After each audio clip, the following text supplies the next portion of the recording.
Hola a todos. Hoy es viernes, 31 de julio de 2026, y está aquí con nosotros nuestro querido amigo, el embajador Chas Freeman. Bienvenido de nuevo, embajador. Me alegra estar contigo, Nima.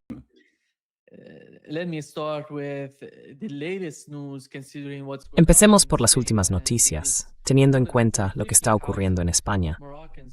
Más de 50.000 marroquíes están entrando masivamente en España, invadiendo España.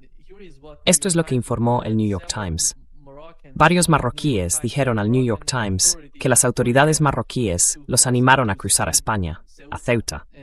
Algunos agentes les dijeron a los migrantes que fueran por allí o que fueran a España. Y viendo la historia de lo que ha ocurrido, creo que... Déjame mencionar lo que publicó el hijo del primer ministro israelí Benjamin Netanyahu. Dijo, a esos árabes y musulmanes, ¿estáis intentando liberar la tierra ocupada? Id a España. Básicamente, está señalando la misma región a la que la gente está entrando masivamente, de algún modo. Y aquí está Laura Loomer. La invasión de España por parásitos islámicos del tercer mundo es mala para la sociedad, pero buena para la aceleración. Tenemos que hacer que el público general albergue animosidad hacia el Islam. Esto forma parte de algún tipo de... No sé, ¿cómo lo definirías? ¿Qué opinas de lo que está ocurriendo en España?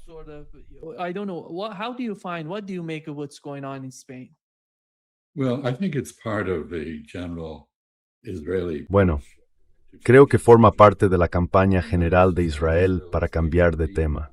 Es decir, Israel está recibiendo un fuerte castigo de la opinión pública en todas partes, especialmente en España, que ha sido muy clara en su apoyo a la autodeterminación palestina y en su oposición a la guerra en Irán. De hecho, suspendió el uso estadounidense de bases en el espacio aéreo español para apoyar esa guerra. Y creo que lo que estamos viendo aquí es una represalia impulsada por Israel. Es decir, Israel y Marruecos mantienen una relación muy buena. En general, cooperan militarmente en muchos ámbitos. Y creo que alentaron esta invasión de Ceuta, que por supuesto está en el lado sur del estrecho de Gibraltar, rodeada de territorio marroquí.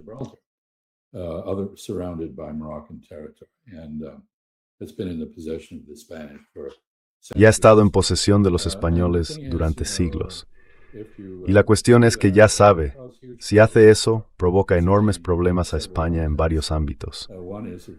Uno es, por supuesto, el ámbito interno.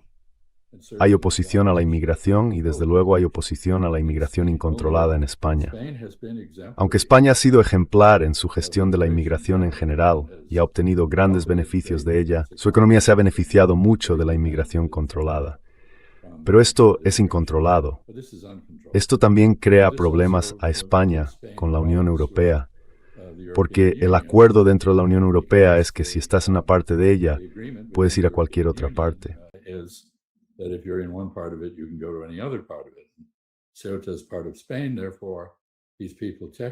Así que es una parte de España. Por tanto, estas personas técnicamente podrían aparecer en cualquier lugar de Europa. Y por supuesto, Europa sigue muy afectada, muy enfadada y perturbada por la enorme migración siria que se produjo durante el conflicto civil en Siria. Así que esto supone un bochorno político para el presidente del gobierno, Pedro Sánchez, un bochorno para su gobierno, y le causa problemas en Europa. Y luego, por supuesto, también está la agenda de Laura Loomer, que consiste en fomentar el odio, en discurso de odio. Si estuviera en Europa, sería procesada. En Estados Unidos todavía contamos con ciertas protecciones bajo la primera enmienda.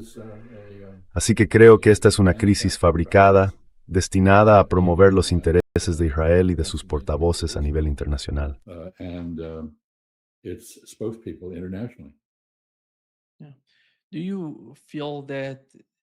¿Cree que cuál es la agenda de Israel en Europa, embajador? Básicamente, no están contentos con Europa. Lo sabemos porque, en general, fíjese en las políticas europeas. No son tan pro-israelíes. No han hecho tanto al respecto. Hay algunos gobiernos que cooperan con ellos, como Alemania y el Reino Unido. Hay otros gobiernos que se oponen a lo que está haciendo Israel. Pero Israel tiene algunos problemas en Europa. ¿Cuáles son? ¿Cuál es para ellos esa especie de política en Europa?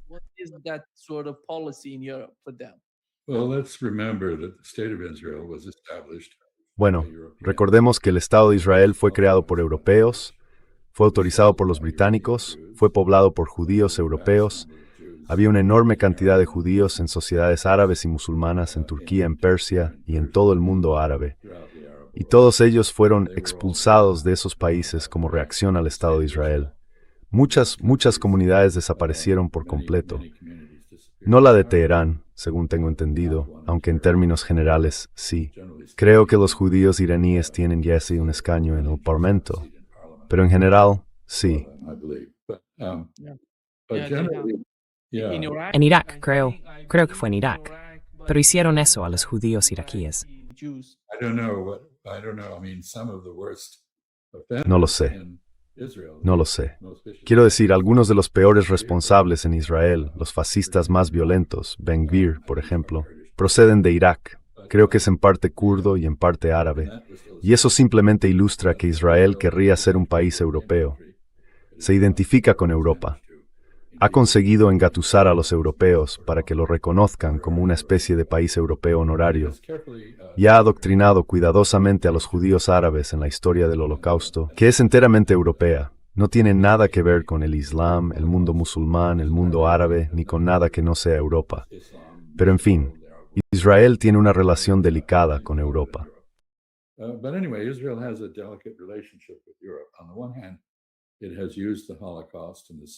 Por un lado, ha utilizado el Holocausto y el sentimiento de culpa europeo en países como Alemania en particular para imponer cooperación e incluso obtener reparaciones y ayuda.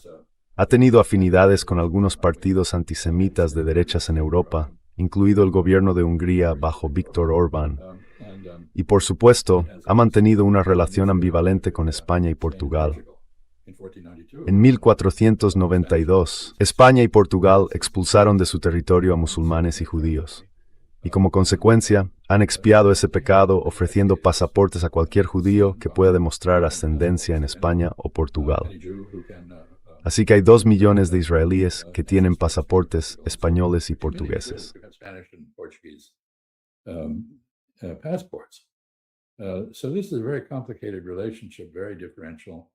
Así que esta es una relación muy complicada, muy diferenciada.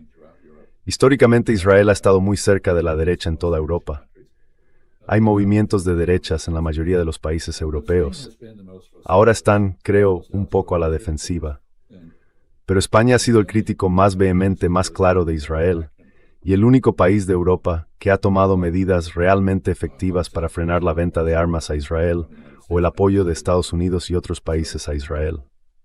Y por eso creo, como he dicho, que esta invasión de Ceuta por ciudadanos marroquíes es una crisis fabricada por Israel con la cooperación de Marruecos para poner en aprietos al gobierno de Pedro Sánchez y dividir a los europeos entre sí.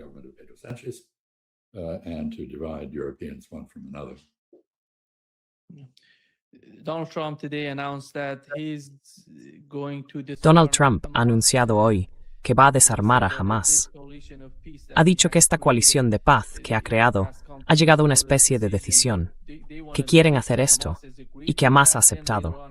Pero después, Hamás ha salido y ha dicho no hemos aceptado. Antes de la retirada, están exigiendo la retirada total de Israel de Gaza. Y los principales puntos de la declaración que han publicado son que Israel ponga fin por completo a la guerra, se retire de Gaza, complete la primera fase del alto el fuego, y permita la reconstrucción y el despliegue de fuerzas internacionales de protección, que desmantele las milicias en Gaza, respaldadas por Israel, y que garantice la autodeterminación palestina y la creación de un Estado palestino. ¿Ve que haya alguna posibilidad de que se cumpla algún punto de esta lista, de que Israel acepte alguno de ellos?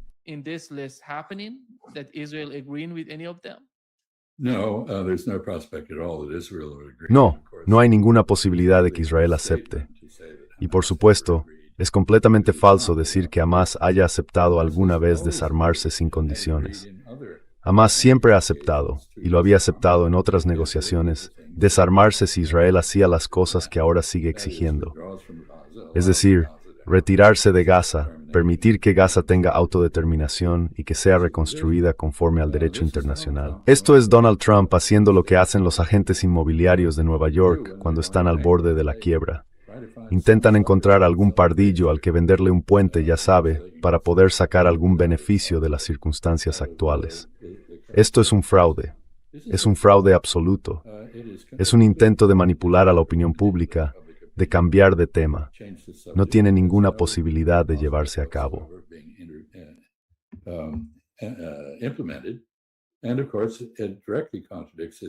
Y por supuesto contradice directamente la política israelí. La política israelí no ha estado orientada a retirarse. Ha estado orientada a ampliar su presencia en Gaza y a confinar a los palestinos en un área cada vez más pequeña, a la que irónicamente llaman una ciudad humanitaria. Y eso en realidad es una prisión. Gaza era un campo de concentración al aire libre. Quieren convertir lo que queda en una prisión. Y Trump, por lo visto, está de acuerdo con esto. No, quiero decir, hace muy poco hubo una reunión entre Netanyahu y Trump en la Casa Blanca, la primera desde que comenzó la guerra con Irán, y sabemos que no hablaron de nada relacionado con Gaza, con la autodeterminación de los palestinos, con la solución de 2 estados, con nada de eso. Creo que los portavoces de Hamás también han añadido a su lista de exigencias que Israel tiene que salir del Líbano.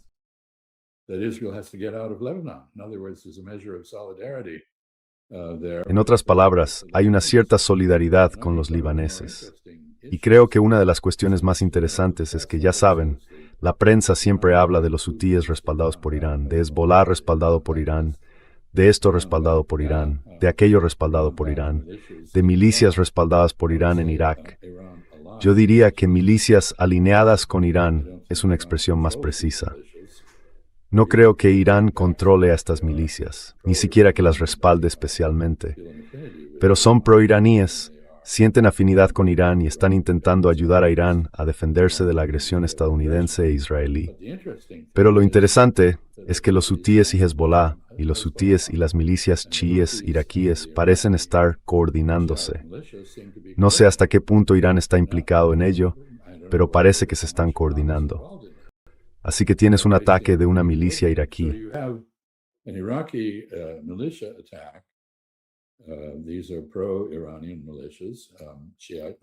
Se trata de milicias proiraníes, milicias chiíes en Irak. Un ataque contra instalaciones petroleras, Abqaiq, el punto neurálgico petrolero más importante del mundo, en Arabia Saudí. Los saudíes tienen que defenderse. Aquí hay un punto importante. Muchos medios y comentaristas sostienen que el hecho de que Estados Unidos y Arabia Saudí llevaran a cabo conjuntamente un ataque contra Kataib Hezbollah en Irak significa, de alguna manera, que Arabia Saudí está entrando en guerra con Irán. Pero no es así. Arabia Saudí, en contra de lo que sostiene mi amigo Mohammad Marandi, a quien usted entrevista con frecuencia, y los árabes del Golfo tienen capacidad de decisión. No son simples marionetas. Y los saudíes actúan en defensa de su propio interés nacional para disuadir nuevos ataques contra sus instalaciones petroleras por parte de estos grupos de resistencia.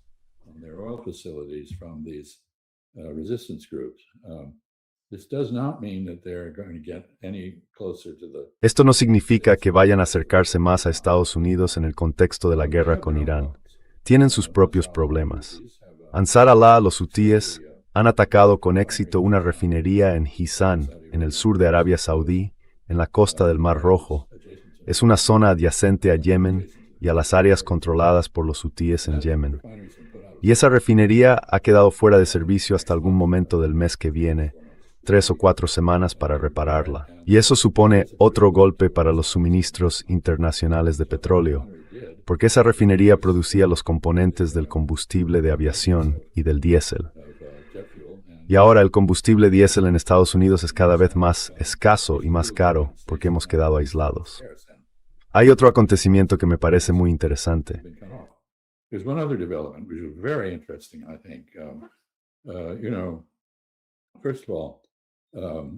Bueno, en primer lugar, Irán atacó la base aérea Muwafaq Salti, en Jordania, y Estados Unidos dijo que fue un ataque sorpresa.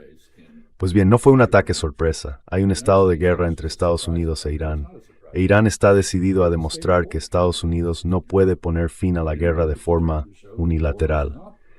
Estados Unidos tendrá que hacer concesiones a Irán para que esta guerra termine. Y creo que se transmitió el mismo mensaje en un contexto diferente, cuando Irán atacó 2 buques de gas natural frente a la costa mediterránea de Egipto. Era un mensaje para Egipto: sois aliados de Estados Unidos, pero más os vale manteneros al margen de esta guerra, porque podemos causaros daños.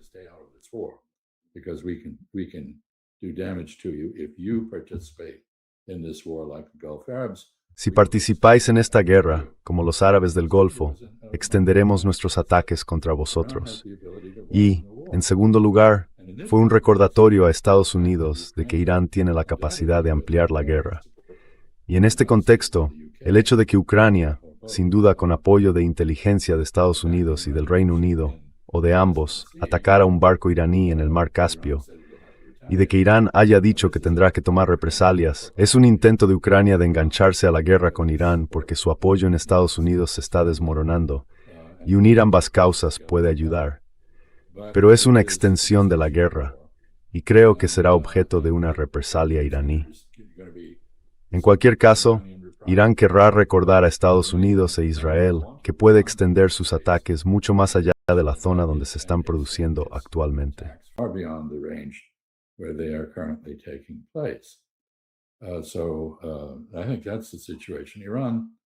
Así que creo que esa es la situación. Irán no está interesado en hablar con Estados Unidos y ha dicho que no lo hará a menos que se cumplan los compromisos del memorando de entendimiento, la retirada de Israel del Líbano, el fin de los ataques verbales contra Irán, el fin de los bombardeos contra Irán y el respeto a la gestión iraní del estrecho de Hormuz. Y la probabilidad de que eso ocurra es casi nula.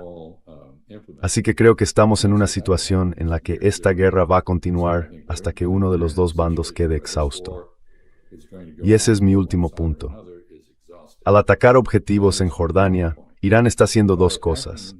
En primer lugar, básicamente ha expulsado a Estados Unidos del Golfo, con la excepción de Kuwait, donde ahora oímos que los militares estadounidenses están pensando en retirar a gran parte de sus tropas porque no están a salvo.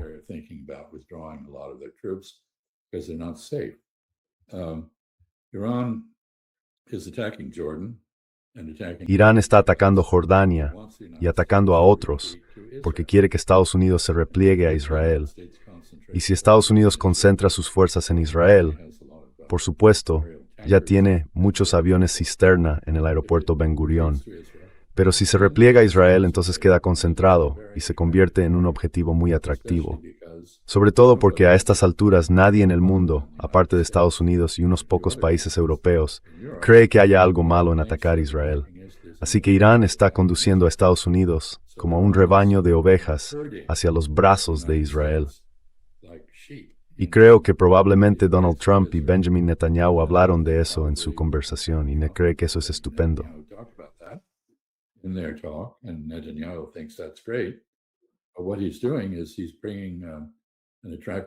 Pero lo que está haciendo es llevar a su territorio un foco de atracción peligroso, que atraerá ataques iraníes. La otra cuestión es que Irán está en una guerra de desgaste con Estados Unidos, y cada vez que provoca que Estados Unidos emplee más munición contra Irán, reduce aún más la capacidad estadounidense para actuar a escala global.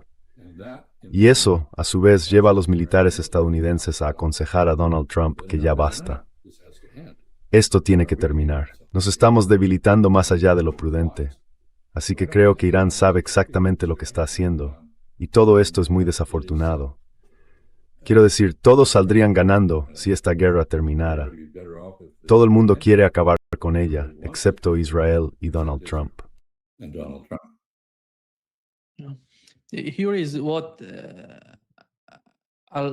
Esto es lo que informó Al Monitor.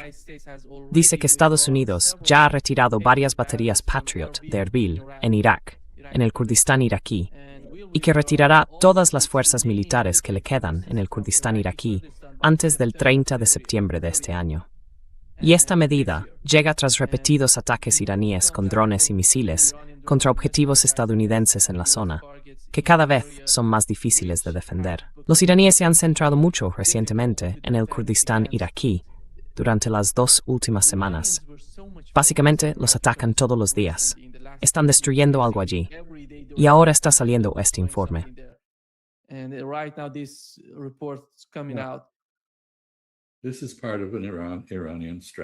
Esto forma parte de una estrategia iraní para hacer que la región sea insostenible para las fuerzas estadounidenses. Y tiene mucho sentido. Existe un estado de guerra entre Irán y Estados Unidos. Puede que Donald Trump no quiera admitirlo. Puede que crea que puede activar y desactivar la guerra a voluntad, pero no puede. Aquí hay dos partes, y a los iraníes les interesa reducir la presencia de fuerzas militares estadounidenses que están en condiciones de causarles problemas. Y eso incluye no solo a las fuerzas militares en el Kurdistán iraquí, sino también la presencia de inteligencia, la presencia de la CIA y demás.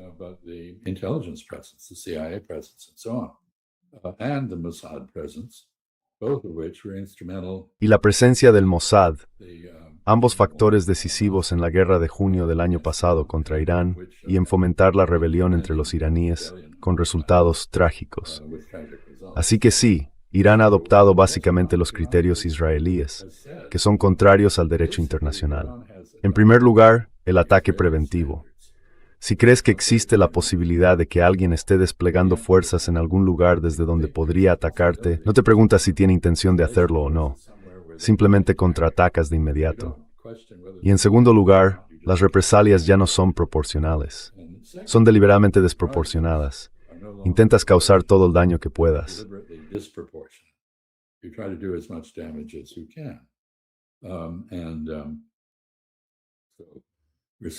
Y así estamos viendo esto. Irán no está vencido, no está derrotado, no se ha quedado sin munición. Y de hecho tengo entendido que el ataque al aeropuerto Muwafaq Salti, en Jordania, utilizó misiles más antiguos, de los que Irán se está deshaciendo básicamente para sustituirlos por sistemas más modernos. Así que al parecer estamos viendo que ocurre lo mismo en la guerra de Ucrania. Los rusos han decidido deshacerse de muchos cohetes, bombas y otras cosas soviéticas antiguas mientras producen sistemas más nuevos y mejores. Así que para Irán, esto consiste básicamente en vaciar inventario. Y la profundidad de los arsenales iraníes sigue siendo considerable. Pueden continuar así indefinidamente.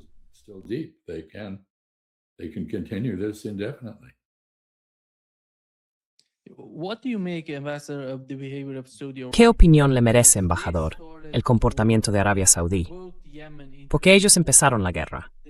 Provocaron a Yemen para entrar en guerra.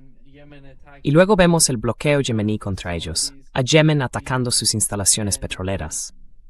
Y hoy hay un nuevo informe sobre su economía que muestra que incluso durante la guerra, antes de que ocurriera toda esta locura entre Arabia Saudí y Yemen, antes del ataque a sus instalaciones petroleras, su economía se había contraído un 5%, casi un 5%, un 4,8%. Es enorme para su economía, y eso incluso antes de que se produjeran esos daños en las instalaciones petroleras.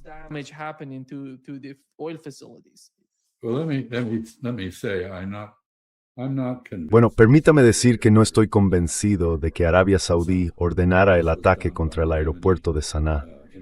Lo llevó a cabo el gobierno yemení reconocido internacionalmente que está patrocinado y respaldado por Arabia Saudí. Pero si he interpretado correctamente algunos comentarios saudíes, ellos no lo ordenaron.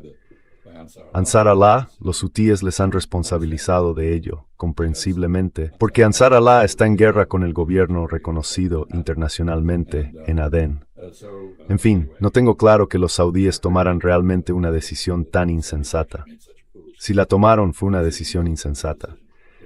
Pero creo que sus aliados en Yemen la tomaron por ellos. Ahora tienen un problema porque los yemeníes se están coordinando con las milicias iraquíes, como he mencionado, y con Hezbollah. Y los saudíes están acorralados.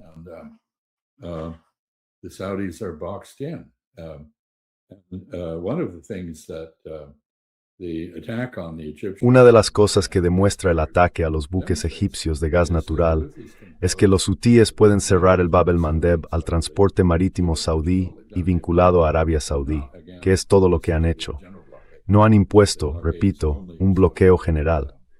El bloqueo es solo del transporte marítimo relacionado con Arabia Saudí. Pero los saudíes ahora tienen que usar el canal de Suez para sacar sus productos petrolíferos. Y los iraníes acaban de demostrar que pueden atacar eso. Así que pueden golpear el Mediterráneo, pueden golpear el canal de Suez. Así que espero, que los saudíes tengan la suficiente inteligencia como para restablecer la tregua que tenían con los hutíes, que duró 4 años, y para advertir al gobierno de Adén de que no debería volver a provocar un ataque contra el reino.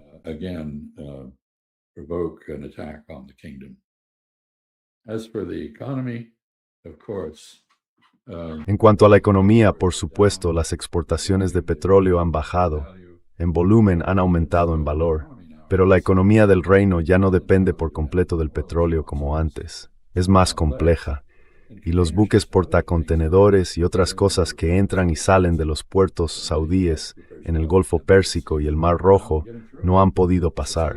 Así que Arabia Saudí ha visto cómo gran parte de sus conexiones de transporte con el mundo, si no se han cerrado, al menos se han ralentizado, se han visto obstaculizadas e interrumpidas. Así que no me sorprende que la economía esté sufriendo un golpe. Y estoy seguro de que eso es doloroso, porque los saudíes llevan algún tiempo registrando déficits. Tienen un estado del bienestar muy amplio que deben sostener, y eso es en esencia la supervivencia de la monarquía.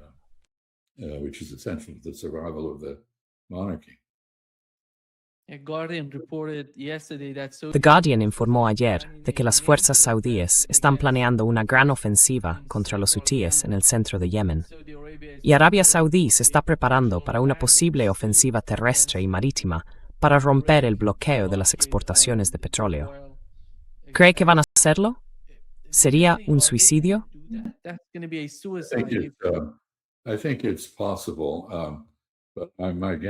Creo que es posible, pero mi impresión es que esto es una demostración de fuerza para respaldar la negociación con Ansar Allah e intentar poner fin a todo esto. Porque ya sabe, continuar así no es bueno para nadie.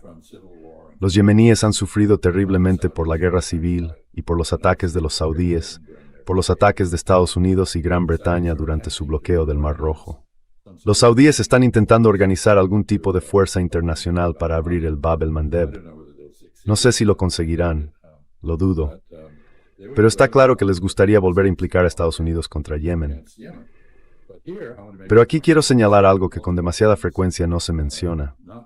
La Marina estadounidense tiene problemas con sus líneas de suministro.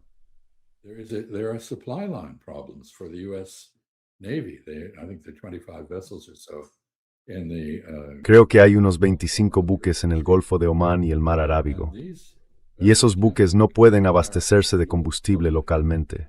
Ese combustible tiene que llegar desde muy lejos, desde Estados Unidos, rodeando África, y ahora no puede pasar por el Canal de Suez. Así que ese es un problema. El otro problema es la comida.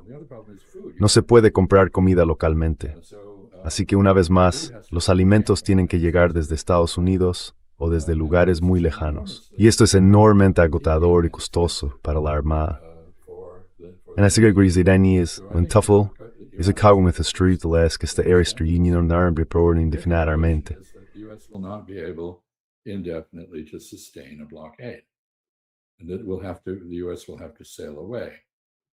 Y tendremos que, Estados Unidos tendrá que retirarse por mar, como hicimos después de no lograr derrotar a los hutíes hace algunos años.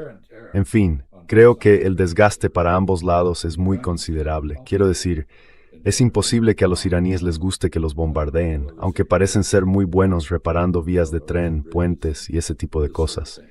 Pero los estadounidenses, afortunadamente, hasta ahora no ha habido ningún ataque iraní en suelo estadounidense. Aunque creo que es una posibilidad futura. Irán tiene capacidad para ampliar esta guerra, incluso al ámbito interno de Estados Unidos, no solo a la región. Y creo que si seguimos adelante el tiempo suficiente, los empujaremos a hacer eso.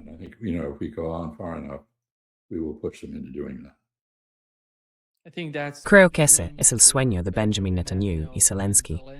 Los dos quieren que esta guerra continúe.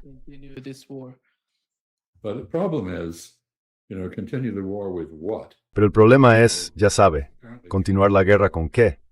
Ahora, al parecer, se han agotado 3/4 partes de nuestras existencias de misiles Patriot. También se ha agotado el THAAD, que es un sistema clave para interceptar misiles de mayor alcance.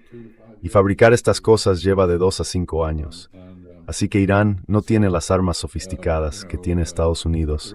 Desde luego, tampoco las capacidades de interceptación de misiles. Pero sí tiene armas que pueden penetrar las defensas estadounidenses. Esas defensas son muy limitadas.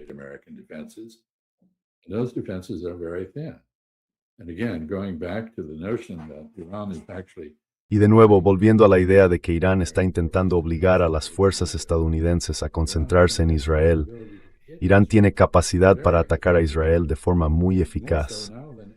Y ahora más que nunca, debido al agotamiento de esas capacidades de interceptación. Así que, por lo que he oído en Jordania, Estados Unidos se está absteniendo de interceptar misiles iraníes si puede determinar que no es probable que maten a nadie. Simplemente los dejan pasar, porque no podemos permitirnos ir aún más nuestras reservas.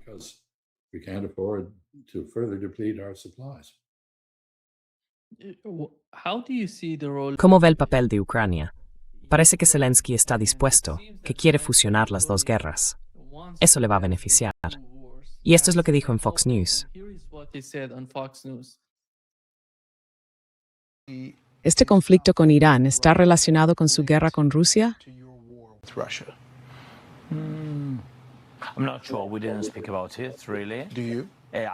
No estoy seguro. En realidad no hablamos de ello. ¿Usted sí? Creo que sí. Mire esto. Rusia dio drones a Irán. Irán utilizó esos drones para atacar a países de Oriente Medio e Israel. ¿Es cierto? Sí, es cierto. Los detalles de los drones destruidos son detalles rusos. Todo el mundo lo vio. Está en las imágenes. Después, Rusia proporcionó imágenes por satélite con la ubicación de las bases estadounidenses en países de Oriente Medio. ¿Las proporcionó? Sí, las proporcionó. ¿Y usted está convencido? Absolutamente. Entonces Rusia está muy contenta. Sabemos por los servicios de inteligencia que están muy contentos de que no haya un final real para la guerra en Oriente Medio. ¿Por qué? Porque entienden que como Estados Unidos está en esta guerra, no puede ayudar a Ucrania al mismo nivel que antes. Por ejemplo, con los Patriot. Sí, ese es un ejemplo. Y hay muchos otros ejemplos.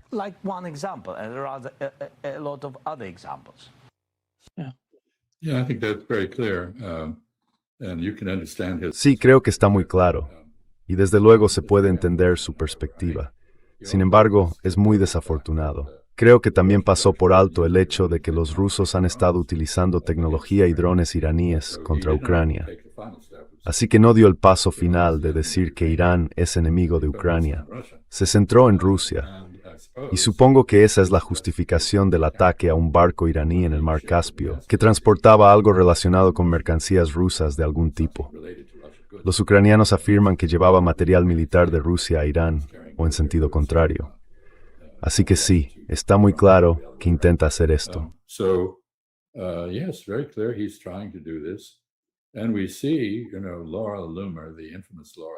Y vemos, ya sabe, a Laura Loomer, la tristemente célebre Laura Loomer, a quien usted citó al principio, una islamófoba, básicamente manipuladora de Donald Trump, que organiza ataques contra personas de la administración a las que considera anti-israelíes o no partidarias de Israel.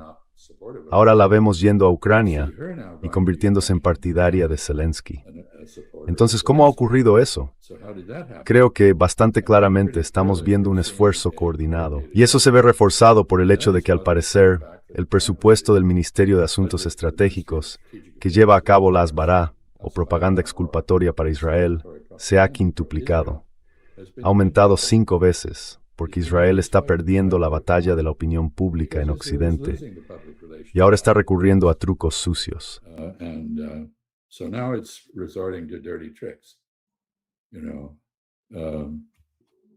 Bueno, yo creo que hay otra posibilidad, por supuesto. El ataque a los barcos egipcios pudo haber sido una operación israelí de falsa bandera. No lo sabemos.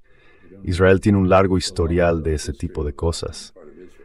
Así que todo esto se está volviendo más confuso. La guerra no va a desaparecer, se está expandiendo, no hay perspectivas de diplomacia para ponerle fin, porque Estados Unidos ha vulnerado por completo todas las normas diplomáticas y no cuenta con enviados a Irán que tengan credibilidad. Y Donald Trump no entiende lo que está haciendo. Está claro que empezó esta guerra sin entender nada de Irán ni de los iraníes, y la sigue sobre esa misma base. parte de la idea de que si golpea a Irán con suficiente fuerza, se rendirá. Pero Irán no va a rendirse, así que la guerra continuará.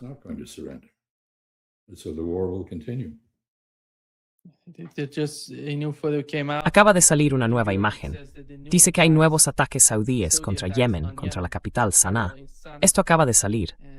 Y no sé qué pasa por la mente de esta gente en Arabia Saudí, porque han visto lo que ha ocurrido en Ucrania. Ucrania fue destruida por la continuación de la guerra y por la expansión de esta guerra contra Yemen. Yemen no tiene tanto que perder como Arabia Saudí.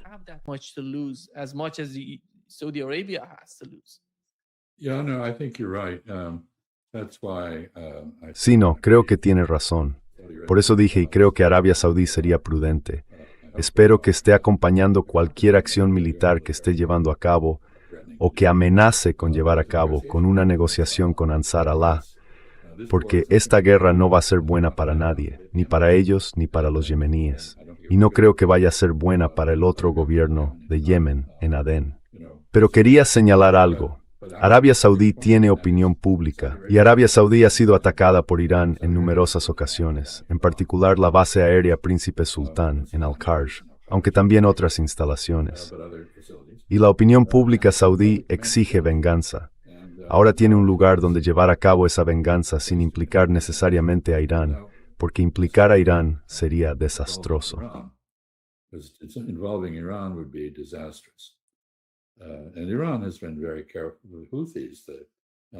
E Irán ha sido muy cuidadoso. Los hutíes, Ansar Allah, en realidad no apoyaron a Irán no hicieron nada, a diferencia de Hezbollah que sí lo hizo.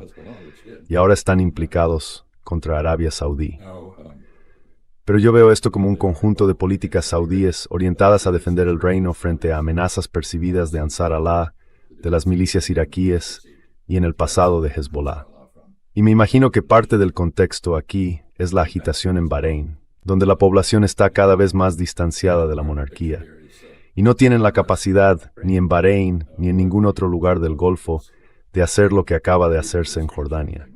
Es decir, que los jordanos se unan y escriban una carta abierta diciendo: retiren a las fuerzas estadounidenses, porque son una amenaza para nosotros, no un medio para nuestra defensa. Jordania es una monarquía constitucional, y allí pueden hacerlo. Pero no intente hacer esto en ninguno de los países árabes del Golfo.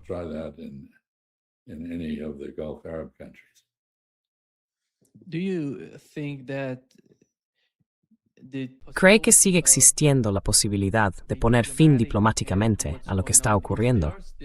O, a medida que pasa el tiempo, la expansión de la guerra está haciendo desaparecer esa posibilidad.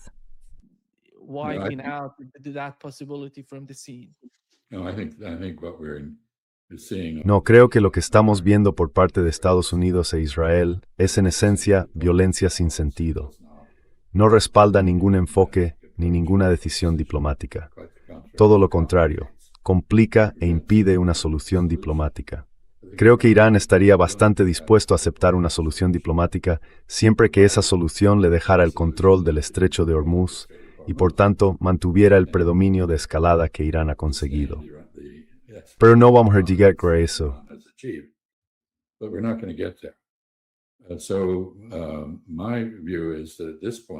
Así que mi opinión es que, a estas alturas, la única solución diplomática concebible sería una organizada, no por Estados Unidos, sino por una coalición de actores internacionales, de países internacionales, que tengan interés en la libertad de navegación por el estrecho de Hormuz y que puedan sentarse con Irán y Omán para acordar un conjunto de normas para la gestión del estrecho de Hormuz que sea aceptable para ellos, para Irán y para Omán, y que por tanto preserve, si no una libertad de navegación completa, sí buena parte de ella.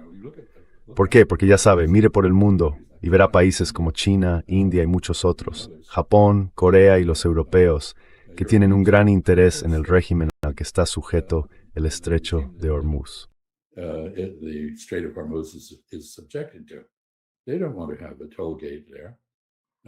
No quieren tener allí un peaje. Si tienen que pagar tasas, les gustaría que esas tasas se basaran en algún acuerdo que refleje costes reales y no que fueran simplemente una extorsión. Pero ya sabes, en términos generales, Nima, La diplomacia está muerta en todas partes. ¿Dónde hay alguna negociación en marcha? No hay nada en marcha sobre el cambio climático, que es un problema enorme. Y si vives en la región del Golfo Pérsico, puede llegar a ser mortal, porque el calor puede alcanzar niveles tan altos que no puedes sobrevivir. Entonces, ¿quién está haciendo algo al respecto? Acabamos de ver que China, en su nuevo plan quinquenal, al parecer planea asumir el liderazgo mundial para afrontar el cambio climático, porque Estados Unidos no solo ha incumplido, sino que ha intentado arruinar los esfuerzos para abordar ese problema.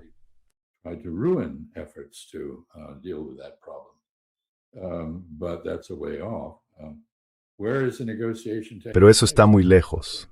¿Dónde se está negociando? ¿Está pasando algo sobre las normas del comercio internacional que yo no sepa? ¿Está ocurriendo algo en la ONU?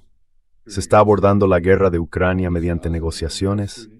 ¿Se está abordando Gaza mediante negociaciones o mediante declaraciones unilaterales sin ningún valor que intentan manipular la opinión pública? ¿Se está resolviendo el problema del Líbano mediante negociación? Dígame dónde hay una negociación en marcha, quizá entre España y Marruecos, pero eso está aún por ver. Así que la diplomacia, en términos generales, en este periodo de nuestra historia, está totalmente relegada. Y todo el mundo parece preferir los ultimátums y las amenazas o el uso de la fuerza.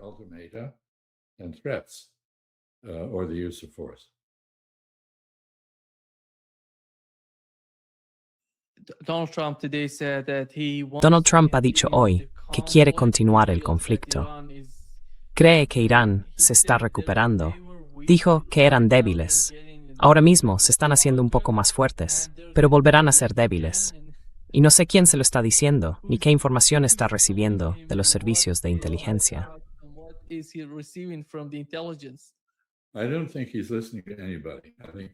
No creo que esté escuchando a nadie. Creo que todo esto es pura fantasía suya. Y sabemos que tiene la costumbre de crear realidades alternativas que no se parecen en nada a las circunstancias reales del momento. Así que esto es, una vez más, el mismo estúpido error de juicio que llevó a esta guerra. La idea de que Israel convenció a Estados Unidos para entrar en esta guerra diciendo, bueno, Irán es débil y si lo golpean con suficiente fuerza, se desmoronará. Bueno, eso no ocurrió. Y por supuesto, ahora los israelíes han cambiado de postura y dicen, bueno, ustedes, los estadounidenses, continúen la guerra, nosotros nos retiramos, ¿de acuerdo? Ya no queremos formar parte de esto.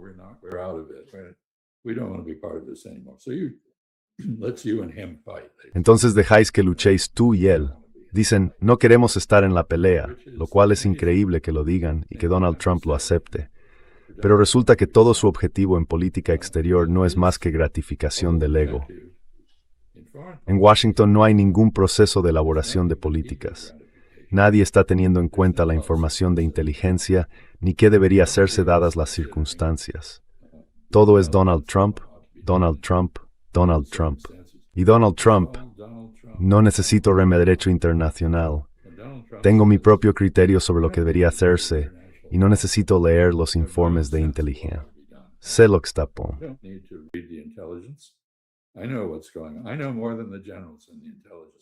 Sé más que los generales y que los responsables de inteligencia sobre lo que está ocurriendo. Así que este es un hombre demente. No está de acuerdo. Y todos estamos pagando el precio por ello. Y creo que será castigado por esto en las elecciones de mitad de mandato, porque creo que mucha gente está cada vez más indignada por la incompetencia que ha demostrado como presidente y que está demostrando su administración. Acabo de ver un informe que dice que el nivel de salidas de su administración, personas que entran, sirven durante poco tiempo y luego se marchan, es 5 veces más alto que en administraciones anteriores y el doble que en su primera administración. La gente se está marchando. Se va. Y no se está haciendo ningún esfuerzo por aumentar la competencia del gobierno, más bien al contrario. Así que en el Congreso está empezando a hacer valer un poco su autoridad, aunque no mucho. Pero creo que eso está por llegar.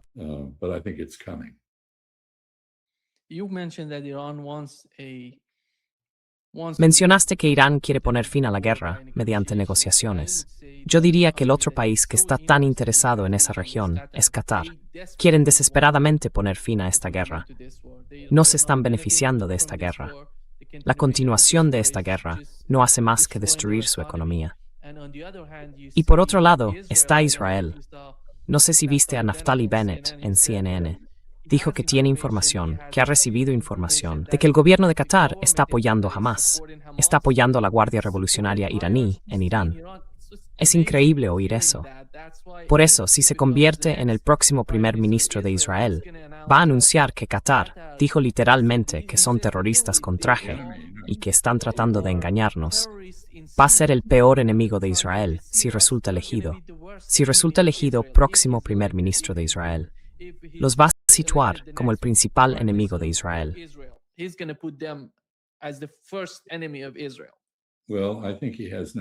Bueno, creo que no tiene ninguna empatía con los cataríes. Si fueras catarí, estás entre Arabia Saudí e Irán. ¿Qué haces? Además, compartes con Irán un yacimiento común de gas. ¿Qué haces? Y tienes una historia. Bueno, claro. Pero su apoyo, embajador por interrumpirle, su apoyo al CHRI es una completa tontería. ¿Por qué? Porque ¿cuál es la política? ¿Cuál es la política exterior de los países árabes ricos? Sobornar a la gente, pagarles para que hagan cosas. Y si fueras catarí y quisieras que los CHRI te protegieran, ¿qué harías? Pues te acercas a los CHRI. Entonces dicen, bueno, los CHRI dicen que no tiene sentido atacar Qatar. En realidad, nos están ayudando. Así que los cataríes quedan fuera de la guerra. Mientras tanto, por supuesto, la gran base de Qatar ha quedado prácticamente destruida. Así que Estados Unidos está fuera de Qatar, supongo. Quiero decir, están actuando de manera muy pragmática. No creo que debamos sorprendernos en absoluto. Y yo diría que en cuanto los saudíes tengan una excusa para hacerlo, seguirán el ejemplo catarí. Y después de todos los daños que se han causado, ¿quién va a reconstruir Irán?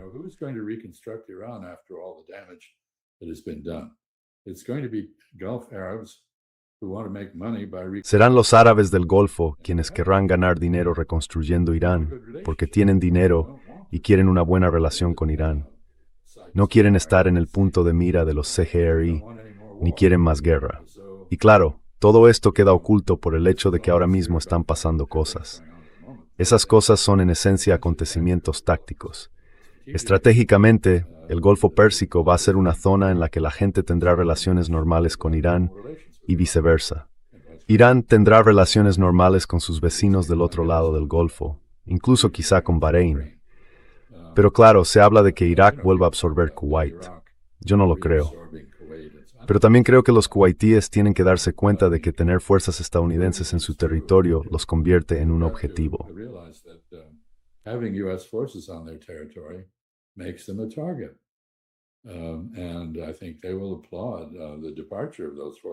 Y creo que aplaudirán la salida de esas fuerzas si pueden llegar a un entendimiento con Irán. De modo que esa salida signifique que ya no están expuestos a ataques de la Guardia Revolucionaria iraní. Así que no encuentro nada extraño en esto. Y lo interesante, por supuesto, es que el emir de Qatar es descendiente directo de Muhammad ibn Abdul Wahhab, el padre del salafismo saudí. Pero estos Al-Thani cataríes proceden originalmente de Qasim, en el norte de Arabia Saudí. Quiero decir, llevan muchas generaciones en Qatar. Y esta gente es pragmática. Saben sobrevivir cambiando de bando, un poco como los italianos en la Primera y la Segunda Guerra Mundial. Empiezan en un bando y terminan en el otro. Así que esto no me sorprende.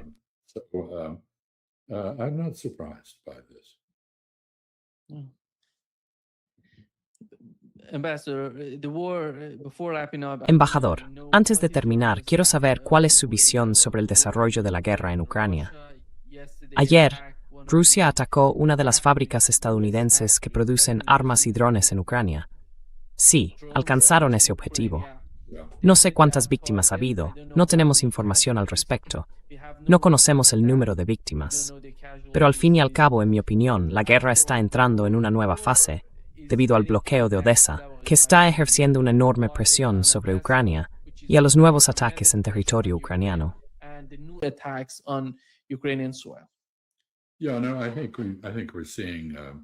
Sí, no. Creo que estamos viendo el desenlace de los rusos en la guerra de Ucrania. De hecho, Vladimir Putin ha hablado en varias ocasiones de que esta es la última fase de la guerra. La guerra llegará a su fin. ¿Qué quiere decir con eso? No se refiere a un acuerdo diplomático para terminar la guerra, porque ha comprobado que es imposible lograrlo mediante el diálogo con Estados Unidos, y los europeos, de forma insensata, no están hablando con los rusos sobre cómo acabar la guerra. Quieren que los ucranianos sigan luchando.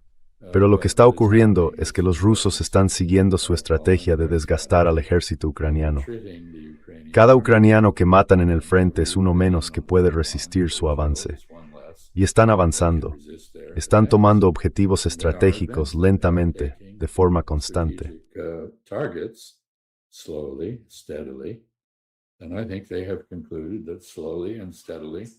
Y creo que han llegado a la conclusión de que avanzar despacio, pero con firmeza, es la manera de expulsar a las últimas fuerzas ucranianas que quedan en la parte de Donetsk, en la región del Donbass, que todavía ocupan. Así que creo que eso es lo que está ocurriendo. Los ucranianos escalaron imprudentemente contra Rusia y los rusos han respondido con el bloqueo de Odessa. Probablemente acabarán dejando a Ucrania como un país sin salida al mar. Mientras tanto, Ucrania está dando todas las señales de quebrarse bajo la presión.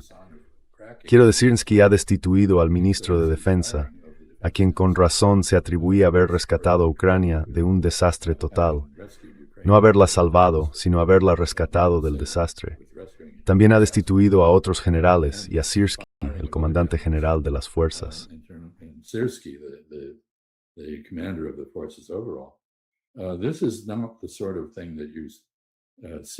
Esto no es el tipo de cosa que se ve en alguien que tenga muchas esperanzas de triunfar. Son reacciones a la percepción de que la guerra se está perdiendo. Y creo que ocurre lo mismo con el intento de vincular la guerra de Ucrania con la guerra de Irán, de la que hablamos antes. Ucrania está contra las cuerdas. Ha llevado mucho tiempo. Quién sabe cuánto más llevará. Pero los rusos simplemente seguirán avanzando poco a poco hasta conseguir lo que quieren.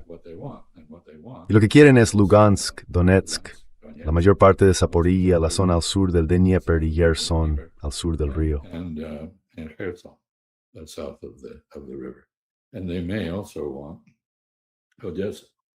Y puede que también quieran Odessa, ya veremos. Pero Ucrania está recibiendo golpes, y como indicó Zelensky en el video que pusieron, ya no está recibiendo de Estados Unidos y de otros países el apoyo que recibía antes. Saben, lo peor que le podría pasar a Ucrania sería que los chinos decidieran cortar el suministro de componentes para sus drones. ¿Han mencionado esa fábrica de drones? Los componentes vienen de China, y también los componentes de los drones rusos. China vende a ambos bandos. Saben, creo que quizá les conté una vez que le pregunté a mi profesor de tailandés cuál era la diferencia entre los tailandeses de origen chino y los tailandeses que no son de origen chino. Los sino-tailandeses frente a los tailandeses normales.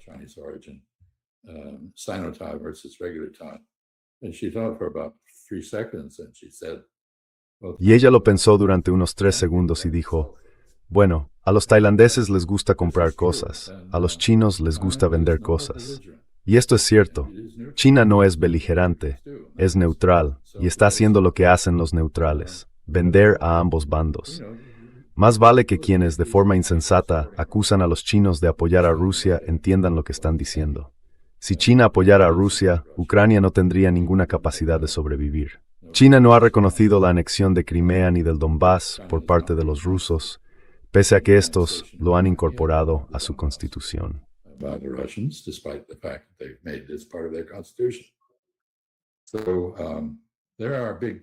Así que hay grandes actores, y no creo que los europeos estén ayudando en absoluto a negarse a hablar con los rusos.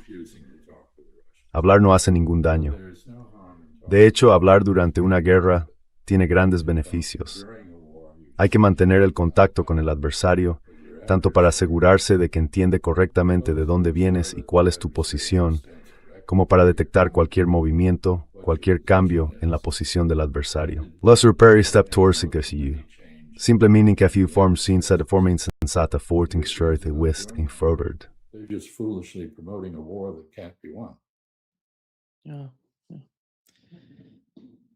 Muchas gracias, embajador, por acompañarnos hoy. Es un gran placer, como siempre. Bueno, no es que sea un gran placer hablar de cómo van las cosas, pero sigan así. Gracias.